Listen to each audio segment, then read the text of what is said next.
Are you struggling for consistency in your sim racing? Does your iRating look like a roller coaster? If so, we have good news for you. The way to get more consistent is to first understand what you're doing differently than the professionals. And VRS is the answer. With our competitive subscription, you will have the telemetry, setups, tutorials, and everything else you need to fully analyze your driving. Our data packs and the ability to compare your driving with the best in the world will show you exactly where to adjust your inputs, change your driving line, and shave seconds off of your lap times. And our powerful and precise Direct Force Pro wheelbase and precision pedals are being used by some of the world's best drivers, including Peter Berryman, John Robertson, Brandon Trano, and IndyCar World Champion Alex Palou. All these champions agree that VRS hardware is not just the best on the market, it's also priced well below the competition. So if you're looking to upgrade to direct drive and the best pedals in sim racing, VRS is your answer. If you want to get better,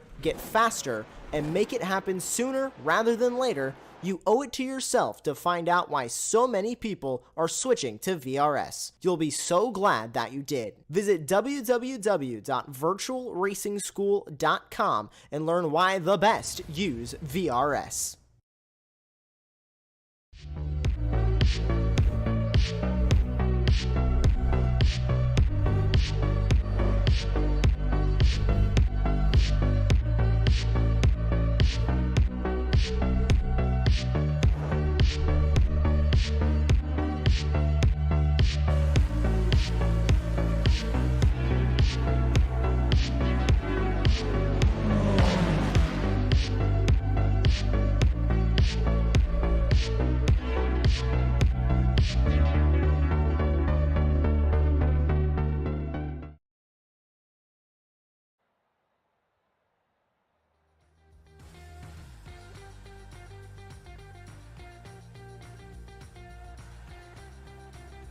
Good evening and welcome to the coverage of round 3 of the Shake and Bake Racing Elite Euro Road Series, which today takes place from the historic Silverstone circuit.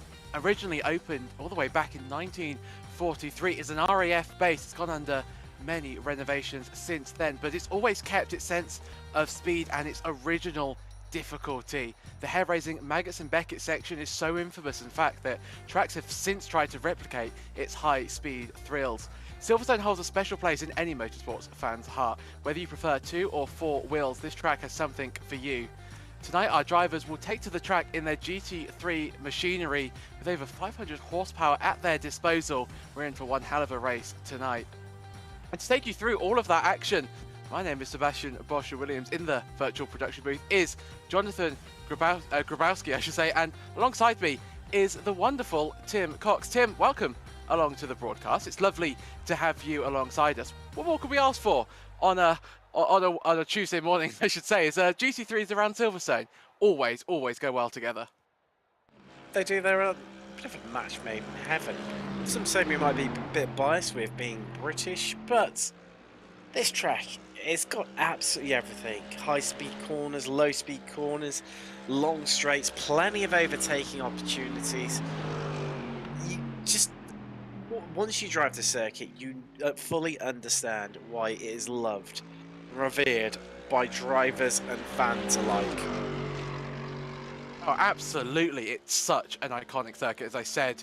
It just goes together, you know, with any form of car, whether it's a high downforce car, a GT3 like we have today, or even some of the slower, like the Skip Barber race cars. Anything goes well around here. It's just a testament of how good of a circuit it is. Of course, though, as you mentioned, Tim, I think we are a little bit biased, being, of course, British, and this is, you know, the home of British racing. You hear it all the time whenever Formula One goes to here, but it is very true. Casey Waters at the moment in 5th place. Qualifying almost done and dusted. We've got about 3.5 minutes left to go in the session. Waters in 5th place, I should say, and that is his qualifying done. So 2 laps we've got here tonight, Tim. So everybody basically who wants to qualify has qualified now. Really a tight grid. Definitely between 1st and 3rd. It is so close, and I think that just sets us up for what's going to be an absolutely tight race here today, Seb, in the UK. With drivers separated by tenths over positions. I think it's going to be an epic battle between, well, we've got all the German manufacturers represented that are available within iRacing and the GT3s. BMW, Mercedes, Porsche and Audi, they're all here. Mercedes, of course, the new car to iRacing in terms of all the GT3s. Hence why it's, you know, relatively popular and making up around about half our field here today. How are they going to get on? Or will it be the BMW, the other popular choice within GT3s right now in iRacing? It's going to take the victory. Well, we don't have long to find out at all, do we, Seb? It's not long until we take the green flag, and for me, as we just see Waters there run a bit deep and get a bit too... Ooh, with a big tank slapper there, then to Maggots and Beckett, and wow, that's it. That lap certainly done and dusted, but you can see how he's pushing out there and just trying to get in all that last few minutes of practice. And it's so crucial, isn't it? Especially as we head into a 45-minute race. Those extra laps can really help you, can't they, Tim? You know, it's not going to count for any position. Waters is very much done and dusted, even more so after that mistake through Maggots and Beckett's. But just this extra bit of practice, just learning how the car develops. These cars are so technical, especially when it comes to how you have to bring the tyres in. So, you know, Waters really choosing to do more practice. And do you think, Tim, that might sort of help him as we head it into the race itself? You can never have too much practice, Seb. You can never have too much, because the track, you know, it's going to change slightly during the race, and it's all about getting that good start. That's going to be so crucial here today. It's normally within the race, but obviously when you've got such tight times during qualifying, that's where you need to find every single tenth that you can find, and find it consistently as well, Seb. That's the real crucial part, is to find it consistently in racing conditions and to keep hitting those same lap times lap after lap after lap. And that is going to be the big difference we're going to see here today, and certainly going to settle a few of the positions available across this 10-car grid. Really interesting to see how Jim Marr in the Audi R8 V10 GT is going to get on. Elected not to set a time during qualifying, going to start from the back of the grid. Now, that's going to be interesting to see how he comes through the field. In terms of track temperature, Seb, it's not going to be too much of an issue, 31 degrees Celsius, so not going to be too much of a fight. That is Fahrenheit, 88 Fahrenheit. You can see all the graphics on the right-hand side of the screen right now. It's just showing us we're just coming up to 5 to 10 in the morning here in sim time. So it's going to be plenty of grip available for our drivers out there without causing too many treacherous problems. Qualifying has just come to an end. We see all the cars lining up on the grid, and here is their order for round 3 of the Shake and Bake Racing Elite Euro Road Series. It's Brandon Matavsky, he is your pole sitter, 3/10 separating him and Brody Gunter in 2nd place. Ray Barnikowski is on 3rd with Charlie McCarthy just outside the top 3. He's in 4th, less than a second separating your top 4. That's going to be so good for the race here today. Casey Waters in 5th. We were talking about him in qualifying.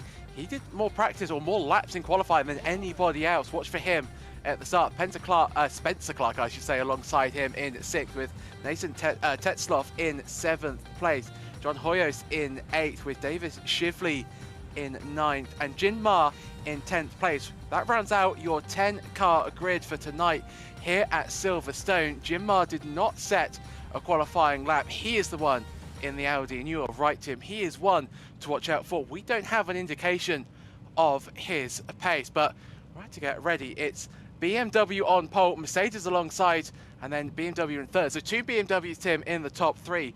What car do you think has got an advantage here today? Do you think the BMW will look to be the better race car, or do you think the Mercedes will reign supreme as it does in almost any other GT3 race? I think you've ultimately answered your own question a little bit there, Seb. The Mercedes is definitely the OP car to have right now, the choice of absolutely everyone. It was so dominant in the run-up to the Spa 24 that we had a few weeks ago on iRacing, ahead of course, a week ahead of the real-life event. So that the BOP was put in place just to rein it in a little bit so it wasn't running away. BMWs have always been a solid choice, definitely between those two, but Charlie McCarthy in our lone Porsche in the field, starting from 4th. Be an interesting one. The Porsche not being as good since it first came to iRacing, fallen by the wayside a little bit against the BMW that's always been there or thereabouts. Of course, the new Mercedes, as I mentioned, definitely the weapon of choice. You have your pole sitter on the inside line. All eyes on Brandon Majowski. He can decide when he wants to get this race underway. The safety car is in. We build to get ready to go racing here at Silverstone. All eyes on the 93 BMW, and he is underway. Good start from everybody. We're going to head into turn 1, into Abbey corner.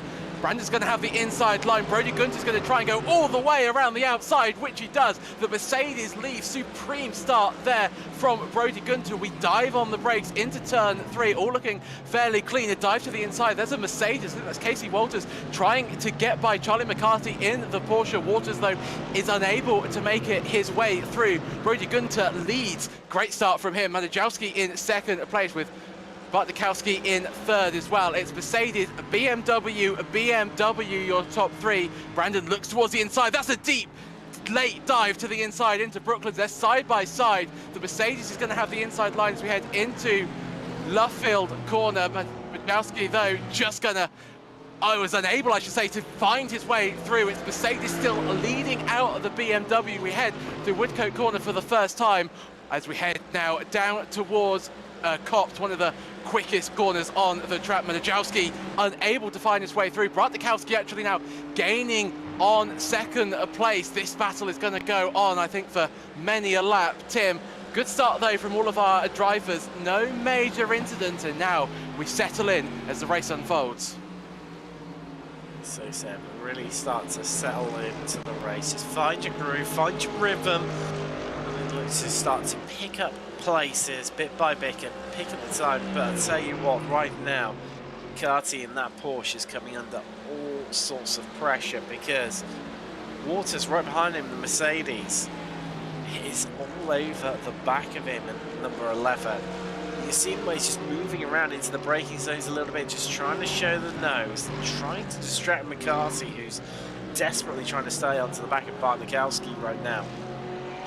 As we come through the final chicane, as we start lap 2 here, 45-minute race we have in store for you around Silverstone. It's Gunter who leads, Matavsky in second, Bartnikowski in third, McCarthy in fourth place. The only driver to make up a position on the opening lap was your lead driver at the moment, Gunter, getting past Matavsky around the outside of turn 1, but Matavsky, he's going to have the slipstream, he's going to have the ability to fuel save. It's going to become a tactical race. They're all line of stern as we head out of the loop down the Wellington Straight for the second time today into Brooklands, where we saw the 93 BMW make that move to the inside. No late adventures onto the brake this time by everybody playing a little bit calmer, a little bit more cool at the wheel at the moment as we head through Luffield. And Tim, do you want the lead at this point? Do you want to be out in the lead? Do you want to be, setting your own pace? Or are you happy to stick behind Gunter if you are Matavsky? Are you happy just to take that fuel saving ability, take that tyre saving ability and get him in the latter stages of the race? Definitely, Seb. This time, just to sit behind. At the end of the day, it is much easier to see what's happening in front of you rather than have to keep one eye on your mirrors the whole time. And right now, Matavsky just is in pole position, even though he's in second, because you see exactly what's happening in front of him. Sitting behind Gunter, said fuel save. He's on his tyres as Waters. This is going to be a move up against McCarthy, and I think he's going to get done into the braking, Sam. Yeah, Waters just so much more pace at the moment. McCarthy under pressure as we head through Stowe Corner. You have to be brave to go around the outside of Stowe, especially in these GT3 cars. Not much downforce to really be said of these cars, and now Clark getting involved in this battle as well. This is slowly, or quickly I should say, becoming a 3-car battle for 4th place. Clark and actually Tetzloff as well, not too far behind this battle as well. If Waters is unable to get past McCartney soon, we're going to see a massive train forming. Gunter sets the fastest lap of the race by a 10th of a second, so got the pace over Matavsky at this stage in the race. Waters gaining on McCarthy. Mercedes versus Porsche. Very different engine concepts, very different cars. We've got the front engine Mercedes versus the mid-engine Porsche through the loop. Onto the back straight we go. McCarthy's just got a lot of pace at the moment in that opening sector, and that's keeping him ahead of Waters at this stage, Tim. Yes, but for how much longer, Seb? I think that's what we need to be asking ourselves right now, because you can see Waters. He's harassing and haranguing McCarthy right now, and that in turn... Oh no, Waters was spun!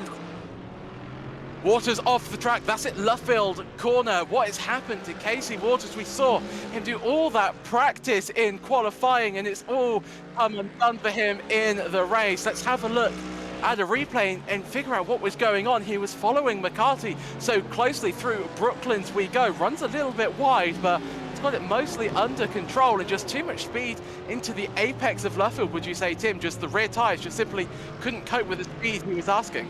No, they just ran out of grip for him, Seb, and all that momentum, maybe lifted off the throttle as well. And when you brake as too, what it does is it just digs the front end, makes the rear even loose, and as you're losing, well, we're going to change from the lead here. This is Matavsky and Gunter.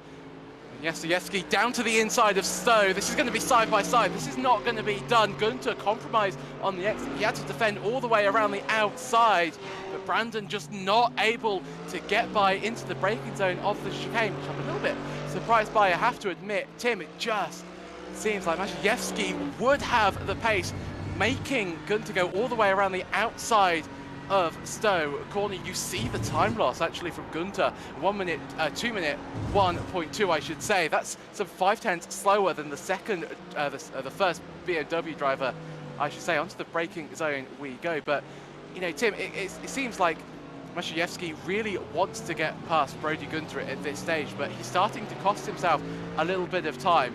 Where, if you were in the cockpit of that BMW, where do you want to be making the overtake? Where do you think it's the easiest and the safest place to get by a car around here? Wow, Seb, you've got a few potential. Well, here we go. This could be one of them. Oh, side by side through Brooklyn's corner. Gunter going to defend to the inside through Luffield, but Matavsky, he's going to get the cut back. A little bit of a moment there for Gunter on the exit. That's going to give Matavsky a great run as we head up towards Stowe corner. Does Matavsky feel like diving to the inside? Does he feel like going down the inside at Kopp's corner? Just backs out of it for now. Gunter still maintains the lead as we head into Magus and Beckett. You can't really find your way past, so 93, he's going to have to think about getting the run out of Chapel down towards Stowe. I mean, Tim, I don't think we're going to see any passes through Magus and Beckett today, but if anybody would try it, it's certainly going to be these top two. They're racing so hard at the moment, but crucially, really clean and really respectful. Nail on the head there, Seb.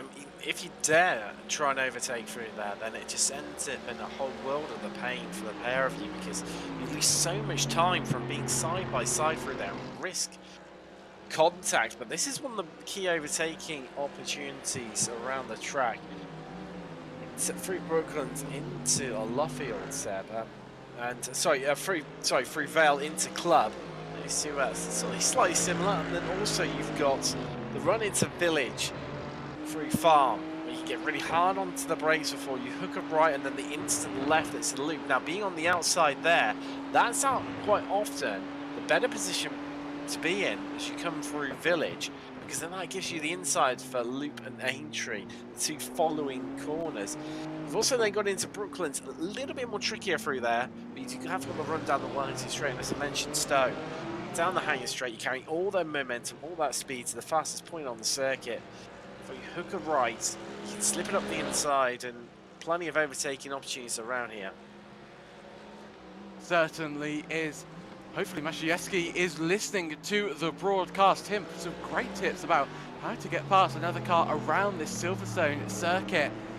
Nothing really of note that happened on the track, not into Brooklands. Matavsky deciding against making that dive to the inside, which he's already done twice this race. Gunter starting to pull out his advantage, the gap up to 0.4 of a second. Bonikowski in third, he's dropping off the back of this gaggle as well, just not finding the pace at this phase of the race. He'll be hoping that Gunter and Matavsky fight even more. McCarthy also in a little bit of no man's land at the moment. It certainly seems that the biggest or the closest battle on track is Gunter and Matavsky, and that is for your race win. As we just have a look down the order, Shively in 9th place. It's only really Waters that has made a mistake. Shively, you see on your screen at the moment, some 10 seconds actually adrift of Waters in 8th. I wonder if anything has happened to Shively, just not finding the pace at the moment. But Jim Marr as well, Tim, you know, he's our lone Audi driver, didn't make or didn't get a qualifying attempt in, I should say, but Marr just not finding the pace at the moment. I wonder if he's picked up some damage, because his lap times are some 11 seconds off Gunter's best lap times at the moment. Yeah, there's had a couple of excursions while on track, and say potentially a bit of floor damage that's not helping him right now in that Audi. You see him here going through Maggots and Beckett's, these fast swooping corners before you exit out of Chapel Curve. It really, it's all about maximising that exit. It's almost like compromising your entry to ensure you get the best possible run on the exit of the corner, because that can make the difference of up to about 5 kilometres an hour come the end of the hanger straight, and that's real prime overtaking opportunity, Seb. Prime overtaking opportunities. Hopefully the gaps will start to condense a little bit. As I said, it's the battle for first and second. That's our closest battle on the track. McCarthy at the moment, he's in 4th place, coming through Brooklands corner into the long right-hander of Luffield. So much steering lock he's having to put into that Porsche. And if you think that this car, the Porsche, will have some understeer, have a thought for the drivers that are driving the Mercedes and the BMW. They are front engine. They will naturally understeer more. They'll be burning through their front tyres at quite an alarming rate around this circuit. Through Maggots and Beckett's we go for another time. Gunter has the advantage through this section. It's not unsurprising. Gunter doesn't have the dirty air bleeding off the back of his car. He's driving into some really nice clean air that gives you so much grip. But Brandon Matavsky, I should say, does not he is driving into that dirty air, all of that horrible turbulence bleeding off the back of the Mercedes. So he'll be losing pace through the high-speed sections of this track. Through Stowe Corner we go, Tim.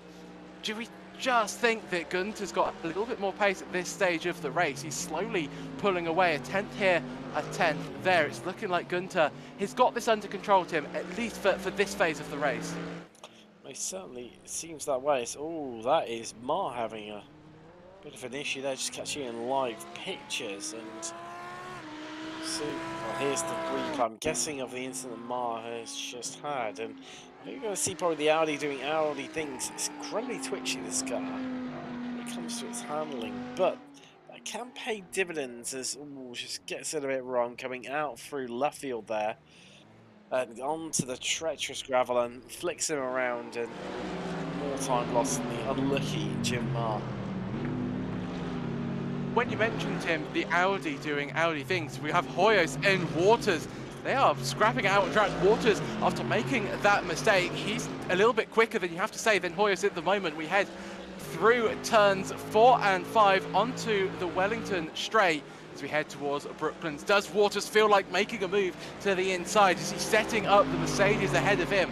Just backs off at the moment. Hoyos can maintains that position but goes deep into Brooklands. That's going to open him up as we head through the right-hander of Love Field, and now it's all about Waters' exit. How quickly, how early can you get onto the power? Fairly early. He's going to tuck into the slipstream of the Mercedes up ahead of him. Does Waters feel like diving to the inside of Copse? Does he feel like having a Verstappen-Hamilton moment? No, he backs off, thinks about the risks. But Hoyos is wide through Copse corner. That's going to set him up really poorly for the Maggots and Beckett's section of the track. He's going to be compromised. He's going to be under pressure. But Waters, playing the long game at the moment, knows that he might have a little bit more pace in his back pocket than John Hoyos ahead of him, and knows that he can take his time. But now we head out of Chapel, down the hangar straight into Stowe.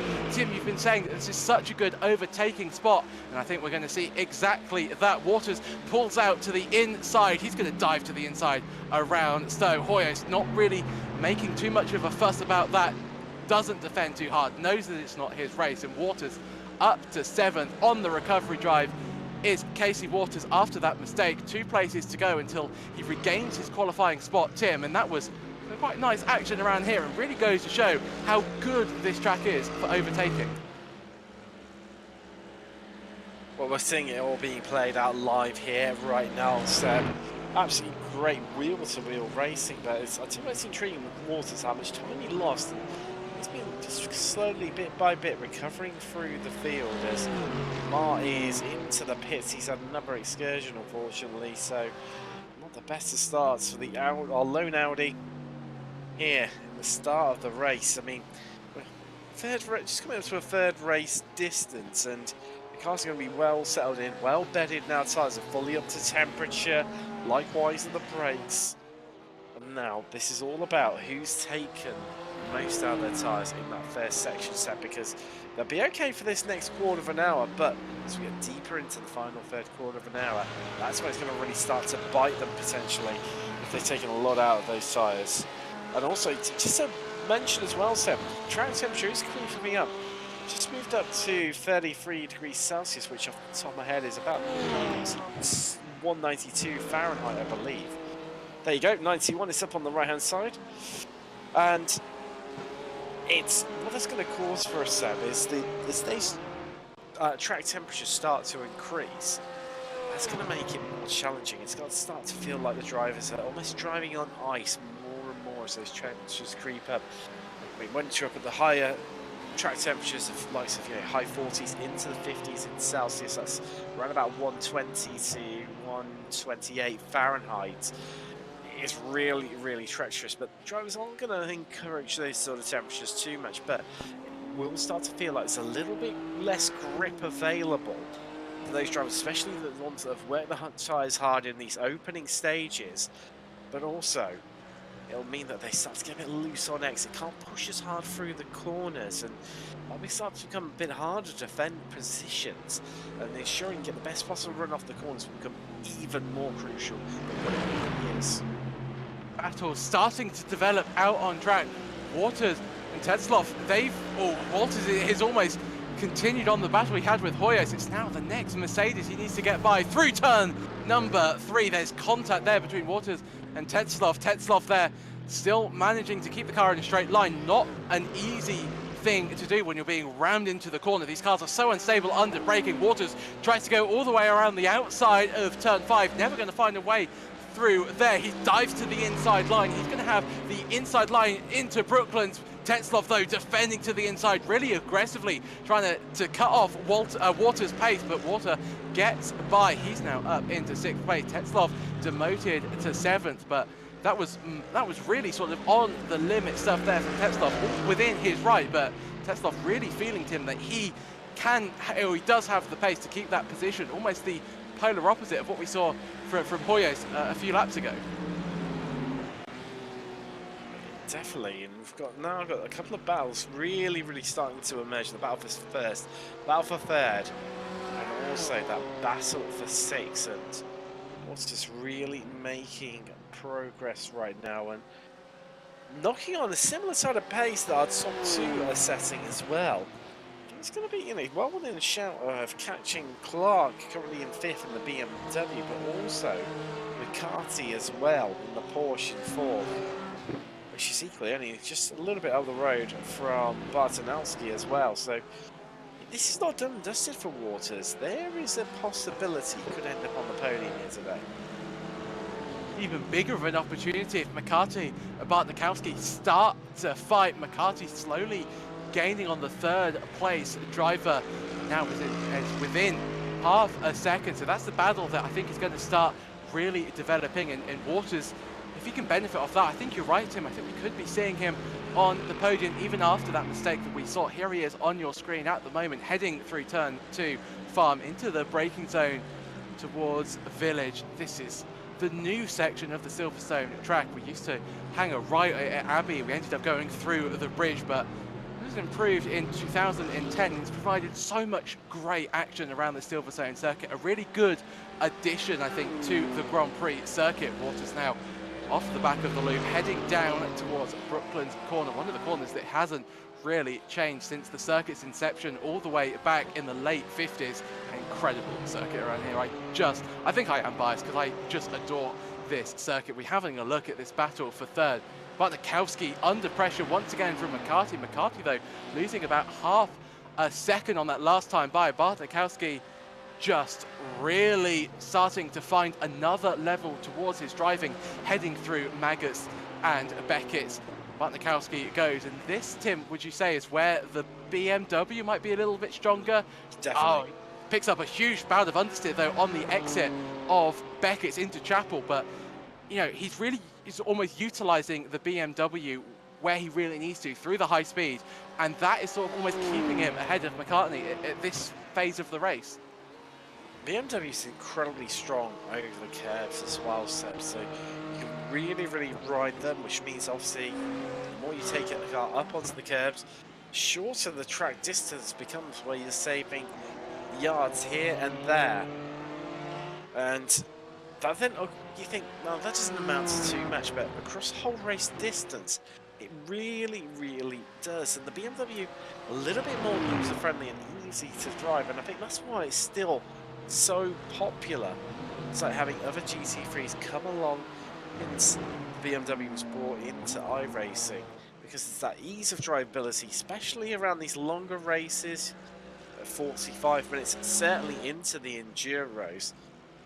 Ensures to keep that car so popular still, and we're very lucky to get it in iRacing ahead of its real-life launch, and it's definitely been going a lot better in iRacing compared to real life with that car, and the team start to learn more and more about it, go into it, understand its capabilities. Of course, they don't have the luxury of, you know, when you get it wrong in sim racing world, you just hit the reset button, head back to the pits, and you go again. Very costly, very expensive if you have an incident in real life motorsport, but still, that car's, you know, starting to improve. Just looking at it as well. Lap times are starting to improve again, Seb. We're starting to get closer to their best times once again. Why would that be, Tim? You mentioned that the times are starting to come down. Is that simply because they're burning more fuel, or they're getting more acclimatized to the track. Because as you mentioned, the track temperature is increasing, so it's not that, but you're right. Cars at the moment starting to find some of their best pace that they found all race long. It's a combination of all the above, Seb, and also, you know, those drivers that are maybe, you know, taking a bit less out of their tyres in these earlier stages, just played it a bit safe, can now start to push and grow into this race.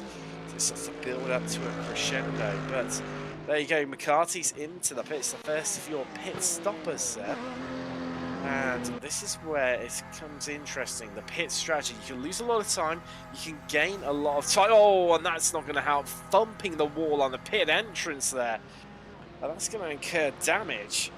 Just how much damage has McCarthy incurred from that connection with the wall as he heads down pit row?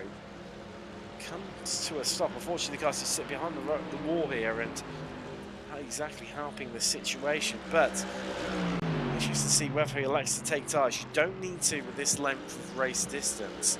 Better off not to, because you so much time. It's just not worth it. But I'll tell you what, these two are getting closer and closer once again. Hoyos and Tetzlov.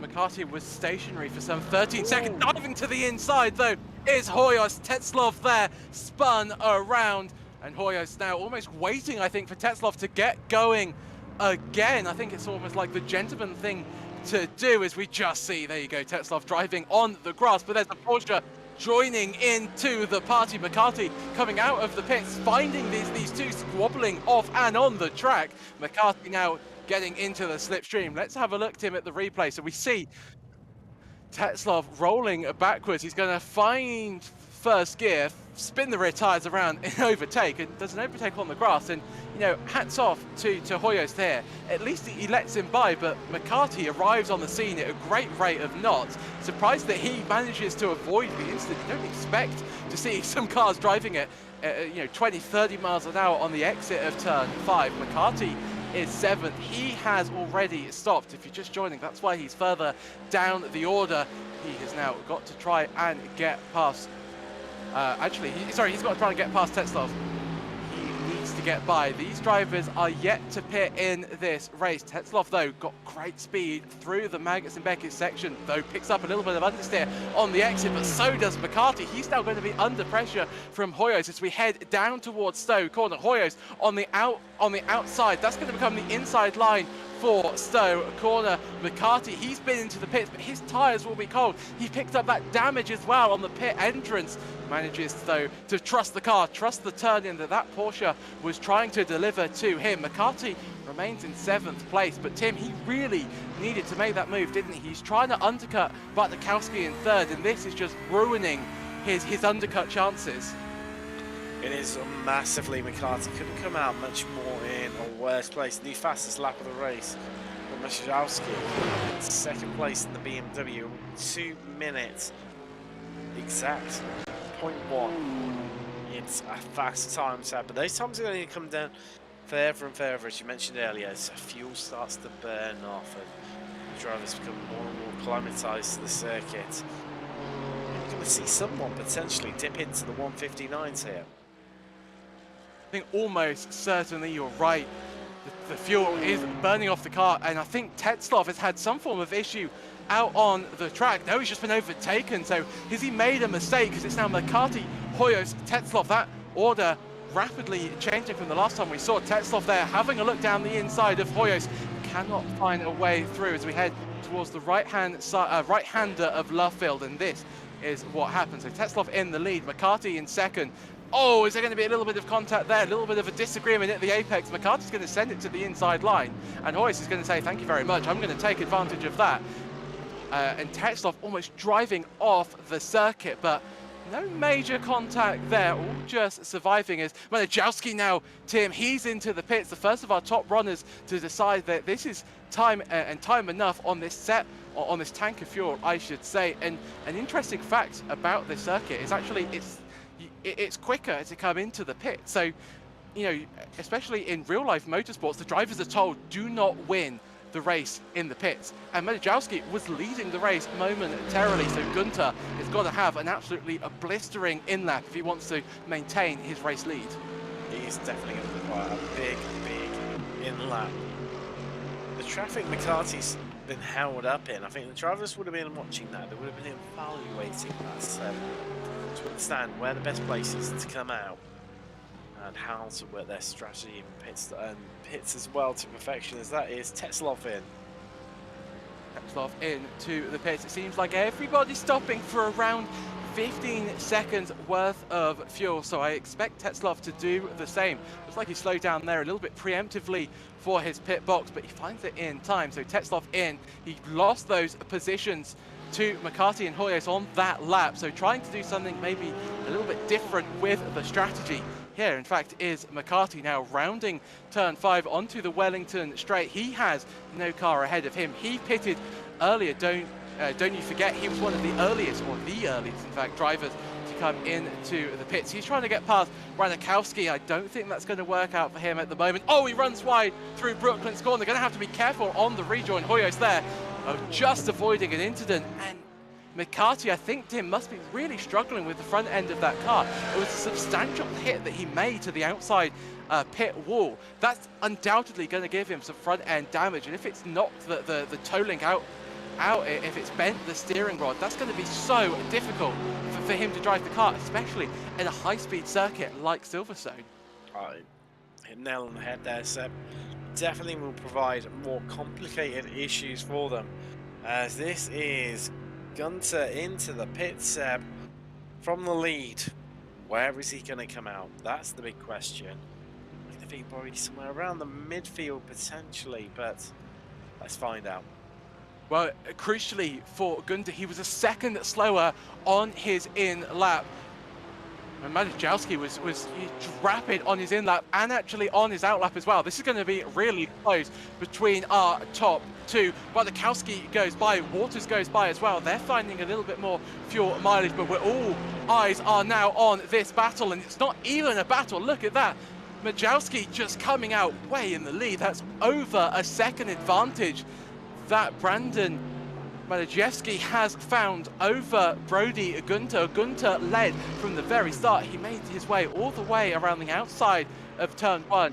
Actually stationary, you can see on the graphics there, he was stationary for about 7/10 of a second longer than Matavsky as well, Tim. Combined with the second that he was slower on his in-lap, that all compounded, and you see the result on your screen. Gunter losing the race lead. Matavsky inheriting at least the provisional race lead once Radikowski and Waters come into the pits. I think we're going to see Matavsky get onto the back of these cars quickly, and it's going to be a close here, Seb. It's going to be close. It's all about the pit strategy. We've seen it time and time again here in the Shake and Bake series. That's a bit too close to comfort for me, Seb. Yeah, I mean, it was almost like a repeat of what we saw a few laps ago. Hoyos on Tetzloff. Tetzloff leads this battle, so that's all shifted. As Tetzloff made that mistake, came in a lap earlier and is undercut, I should say, Hoyos. So Hoyos now down in 8th place. Tetzloff up to 7th. McCarthy, though, in 5th place. But we all have to now watch when Bartnikowski comes into the pits. Well, I've answered my question there. He is in. But where does McCarthy come out in relation to the lead BMW driver? Waters as well into the pit, so we're going to get a true idea of where everybody stands in this race. And Waters now is just about to round the corner. You see in the background there, Waters in as well. Matavsky, he's going to inherit the race with the race lead, I should say. Gunter there falling a little bit off the back of Matavsky, you have to say. Head through turn 1, Abbey we go. Tetzloff and Hoyos. But it seems like, Tim, that what we're finding is the undercut around here was more powerful, apart from if you are McCarthy, because I don't think this is going to work out for our lone Porsche driver. Thing, Seb. It's all about getting a pit strategy, make you such a big difference. You can lose seconds, you can gain seconds around the pit stop. But this is a pit window fully shut. All of our drivers have stopped. They're all good to go right to the very end. As we have got around about 13.5 minutes even left of our racing. And this is where it gets interesting, Seb, because you have the feistiness of the opening stages of a race. then starts to dive down as drivers get into their grooves. They find people that are of a similar pace with, they push on.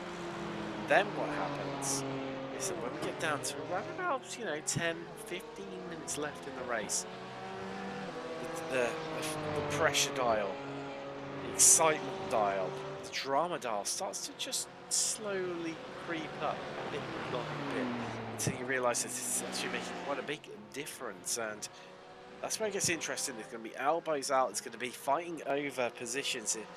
All the gloves are off. But not long left to find out exactly how this one's going to play out.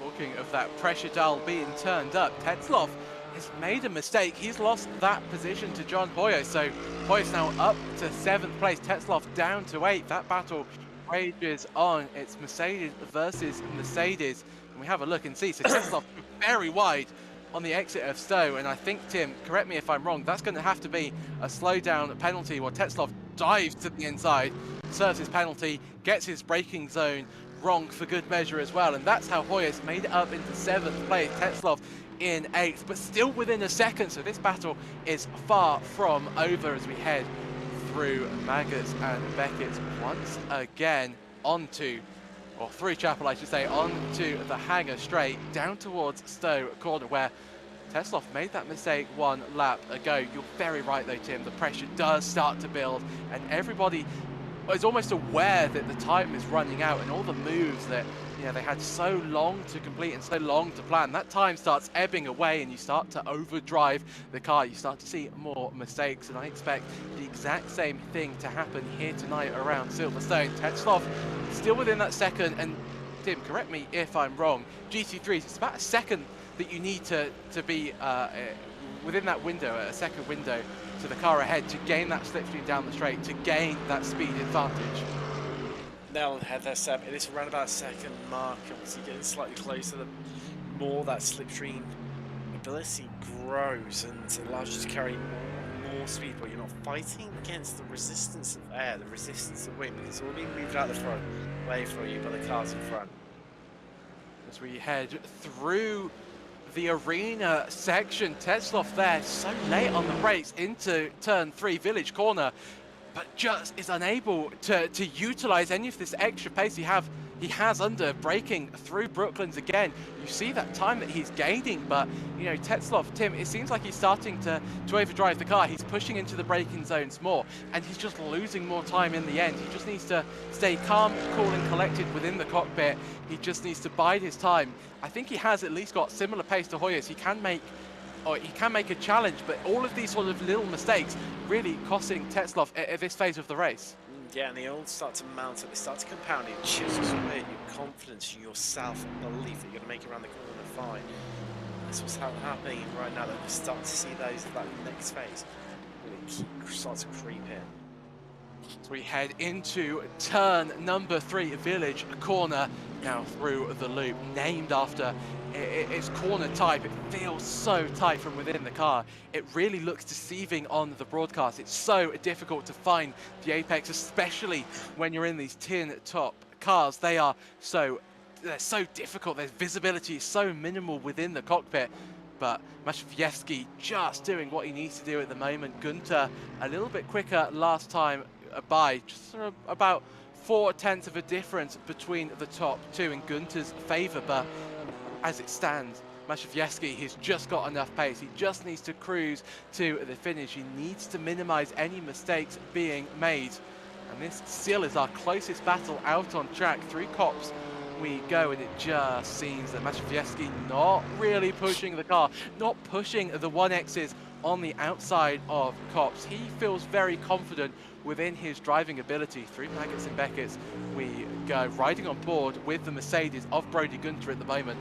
Great shot. You can really see how difficult, how tight the Maggots and Beckett's section is. I mentioned it in my introduction to this race. Other tracks have stolen the blueprints for it, as it were. They want to incorporate it into their own tracks. COTA, Circuit of the Americas, come to mind. It's such an iconic piece of tarmac, and I don't know any driver, Tim, that doesn't love Maggots and Beckett's, whether you're in a GT3 car or even more special when you're in a high downforce car, I should say. it is. It's got to be one of the best pieces of racetrack that you can find around the world. I can't really add any more to that, sir. It is. It's an absolutely epic piece of circuit. The most iconic, well-recognised corner sectors here out in Germany. This one have to get out of the way. Have a look. Oh, wide there from Gunter, not finding the apex into Village corner. That will be hurting his chances. We were saying about Tetzloff making those minor mistakes and costing him a chance of making up a position. That's what we saw there from Gunter. You see the gap rising. He was starting to gain on Matavsky just a few tenths a lap, but that's all been undone by that seemingly minor mistake at the apex of turn 3. But that's all it takes in these cars, and especially when you get to this high level of driving, you cannot count on the driver ahead of you making a mistake. You have to be absolutely millimeter perfect through every single corner if you want a chance at taking the race win.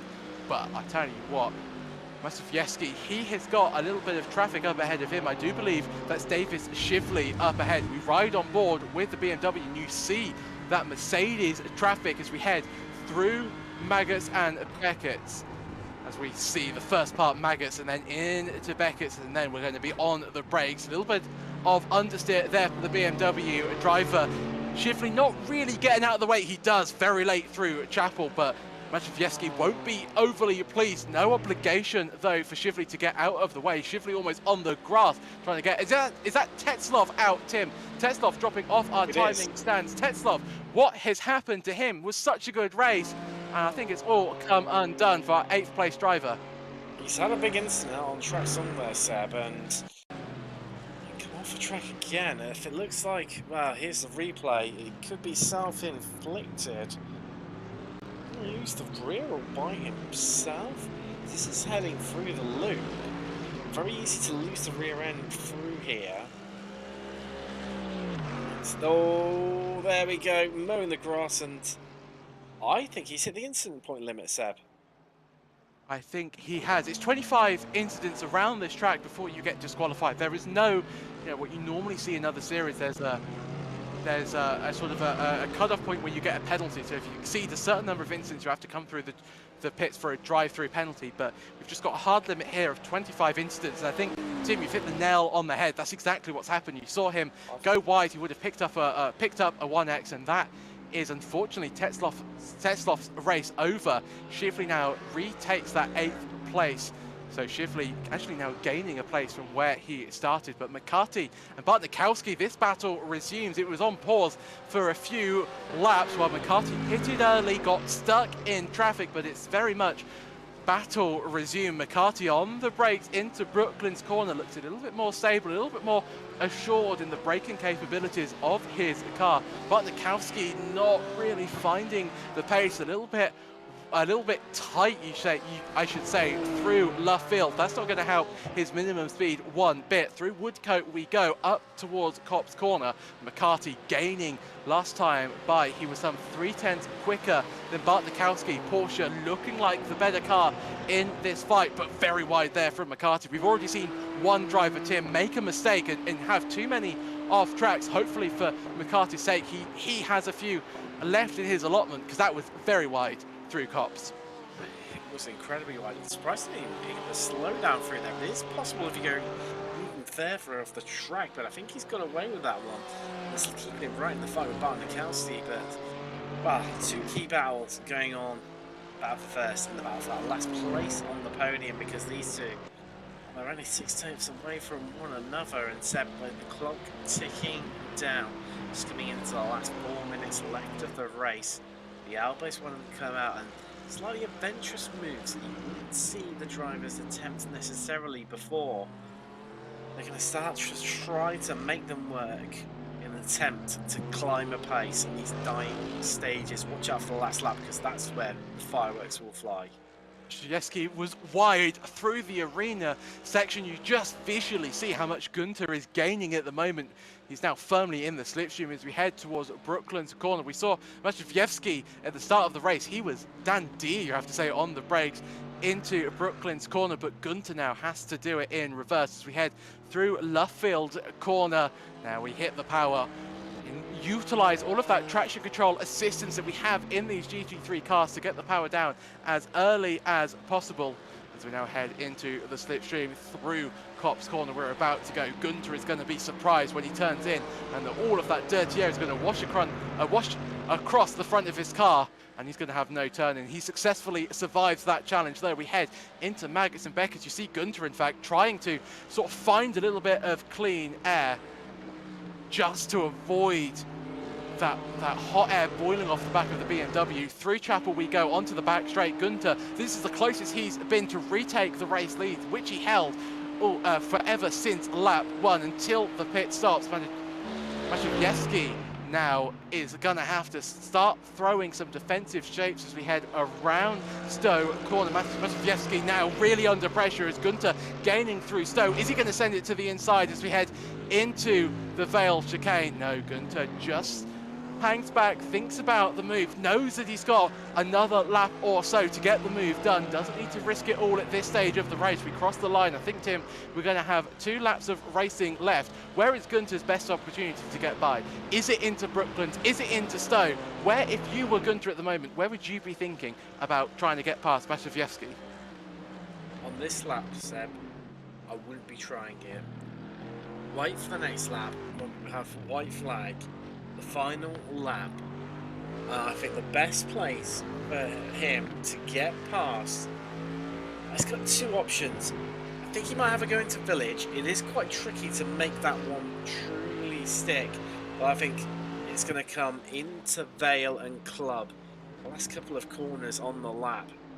If he can pull alongside, like he also really can close the gap up down the hanger straight into Stowe, remain close, and then have a big lunge on the brakes, be the last of the late breakers, get it done. And because it's the last couple of corners, Seb, Matavsky will have no chance to respond. Matavsky versus Gunter. It's BMW versus Mercedes. It's Germany versus Germany. It's V8 power versus V6 power. So many differences between these 2 cars, and yet they are separated by less than half a second as we head through Maggots and Beckett. I think we're going to have 1 more lap of racing around Silverstone here tonight. Will it be Gunter? Can he reclaim that lead that he lost through the pit stops? Oh, Matavsky, our pole sitter, will he be able to find the pace that he found in qualifying? Only 1 lap to find out. Gunter gaining as we head into the braking zone of Stowe, so much quicker through the apex of Stowe, but he can't do anything with it. He's going to have to dive down the inside into the Vale chicane, but he's done exactly what you said, Tim. He's going to wait for the final lap. He's going to have to do it, have to make a do or die move.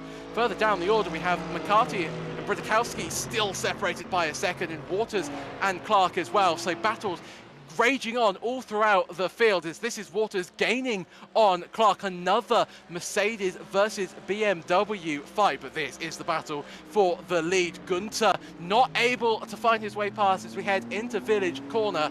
He's going to have to now see if he can do it down into Brooklands. He's going to have to open and maximize the exit of the loop as much as possible, gain as much top speed as he can out of the exit of the corner. 3/10 separating your leading pair as we head down towards Brooklands Corner, one of the best overtaking opportunities on the track. Into the braking zone we go, but Gunter a little bit wide, a little bit of quiver at the apex of Brooklands Corner. Gunter, can he capitalize? Can he retake this race lead? Through Luffield we go now onto the power. A little bit of a wiggle there from Gunter. That's not going to help his exit speed whatsoever. We now head up towards Copse Corner. I mentioned earlier, are we going to see a Max Verstappen, Lewis Hamilton-esque incident, or even a Lewis Hamilton-esque move? But no such things occurs as both of them run a little bit wide. I think both just within boundaries. The gap now separated by less than half a second. They touch into Maggots and Beckett. Matavsky now cuts across the grass. He's more lawnmower than race car at this point. Gunter there, was he being a little bit over-optimistic? But he now has a slowdown. Matavsky, he's going to have to slow the slowdown. What is Gunter going to do?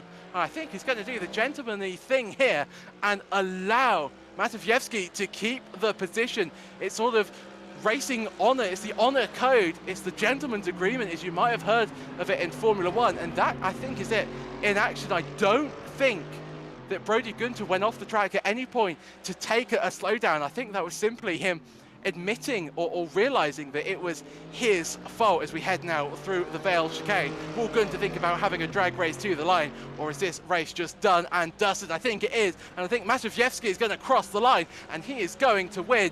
It wasn't the easiest race for him, but he got it done in the end. Supreme driving by our pole sitter. He crosses the line and he is your victor at round 3 here at Silverstone. And let's take a look at the replay. So we head through Cops, both of them running a little bit wide, but this incredible launch that Gunter has, he dives to the inside and makes contact, and we see now, I mean, great control there by Matavsky to keep the car heading in a straight line. It would be so easy for the car to just lose it and him end off in the wall and ruin that race result that he had. Barnikowski is going to come across the line in 3rd place. McCarthy in 4th. So he couldn't get the move done. He couldn't find that extra little bit of pace to gain and to be on the podium. So he's in 4th. Spencer Clark in 5th with Katie Waters recovering to 6th place. John Hoyer 7th. David Schiffley in 8th with Tetzloff and Jim Marr being your 2 retirements. But what a supreme race we had in store for you today at the Shake and Bake Racing Elite Euro Road Series. High drama at the end. And as we're in Britain, there's a saying when, you know, you wait for a bus and then they all come at once. Well, we were waiting for a battle and we had about 3 on the track at once. Here are your official race results, and Matavsky, your race winner, separated between himself and Brody Gunter by 0.2 of a second. Gunter making that move, but just deciding in the end to let Matavsky take the race win. Barnikowski in 3rd place. Great drive by him, although he finishes 24 seconds off the race winner, so he'll be hoping to find a little bit more pace before the next race. Charlie McCarthy in 4th, Spencer Clark in 5th with Casey Waters in 6th. John Hoyos 7th, David Schiffley in 8th, and as I said, Nathan Tetzloff, we think hit the incident limit. He was disqualified with 5 laps to go, and Jim Marr, we saw him have a few issues out on the track. He finishes 17 laps off the lead, and what an incredible race that was. Really thoroughly enjoyed that one. As we just have a look, this is Spencer Clark. He's coming into the pit. Some drivers deciding to do a 4-in lap, some just deciding to stop as soon as they've finished the race. And I always like to see drivers do a little bit of an in-lap. It feels very official. It feels like we're at a real racing event. And if anybody's been to a racing event, especially around Britain, there's all this really polite sort of claps that you have in the grandstands to congratulate all of the drivers. Very, very polite indeed. But Casey Waters, I mean, he had the pace, as Tim mentioned earlier on in the race. He was running it almost race leader's pace. He has the 3rd quickest lap by quite some margin, in fact, has Casey Waters.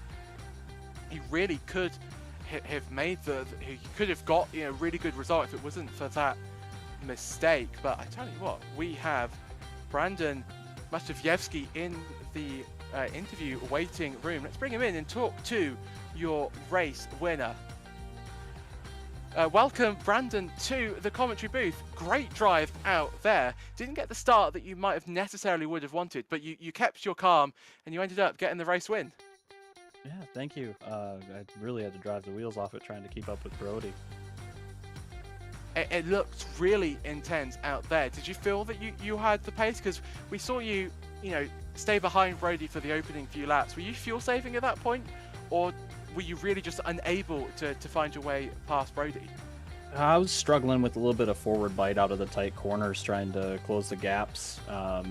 After about the 3rd or 4th lap, I just decided, well, maybe if I can just stay close enough, maybe apply some pressure, he might make a mistake, and he didn't. I mean, it was an absolute great drive by Brody. I mean, you were so close all race long, and then you pitted a lap earlier than Brody, and that seemed to gain you a lot of time. I think you had a second quicker, you were a second quicker on your in lap, and you were stationary for a second less as well. Was that the plan, was to undercut Brody, or did you run out of fuel? What was your strategic thinking behind coming into the pits at that time? I decided to pit maybe a lap earlier. I still had a couple laps of fuel left. It's a little bit harder when you're kind of by yourself to judge distance and pace against cars that may have pitted before you undercut. And you know, it kind of worked out as I planned. From talking to Brody, I think he overfueled just a smidge, but it made for some really exciting racing coming down to the closing laps. And then I think we can't, you know, we can't let you go without talking about that final lap collision as you headed into Maggots and Beckett's. From the car, were you frustrated when you saw Brody go to the inside? And were you happy when it almost seemed like he sort of lifted off the throttle and allowed you to keep your race win? Yeah, so I think we were just going for the same piece of real estate. I kind of turned in. I didn't expect him to try and make a move there. His car would have been a lot faster to come in at the end of Hanger Straight, but you know, it's hard racing. Great sportsmanship by Brody by allowing me to continue on. He absolutely earned it today. He could have easily taken the win, and he gave this one to me. So it's you know, like I said, it's great sportsmanship and just a great league to be a part of. You know, thank you to all the admins and everybody that run the league and go out of their way to make sure that we have a nice place to race and have good competition with each other. Certainly a pleasure to commentate on. Well, congratulations on your race win here today. Before we let you go and celebrate your race win, is there anybody you'd like to give a shout out to at all on the broadcast? Yeah, so I already kind of shouted out the admins, but thanks again to the admins of Shake and Bake for the Elite Euro Series, and my team On The Mark Sim Sport, and my sponsors Maconi Setup Shop as well, for, you know, allowing me to do this great passion of racing that I can only dream of. Well, some really nice words. Well, thank you very much for coming to have a chat with us, and as I said, congratulations. We'll see you at the next round. Thank you very much. Thank you guys for broadcasting. Absolutely no worries. Well, what a race we have had for you in store today. Unfortunately, we have lost Tim Cox from the commentary booth, so we're going to round out the broadcast, and we'll be back in a month's time as we have another round of some great action that we saw here today. It was so enthralling. The battles, it maybe wasn't wall-to-wall action, but there was strategy, there was so many different dynamics, but that was your race around Silverstone. My name has been Sebastian Bosch-Williams. Jonathan Grabowski has been on production, doing a stellar job as always, and we'll be back very soon to bring you some more racing here on Apex Racing TV. But until then, thank you very much, and we will see you next time.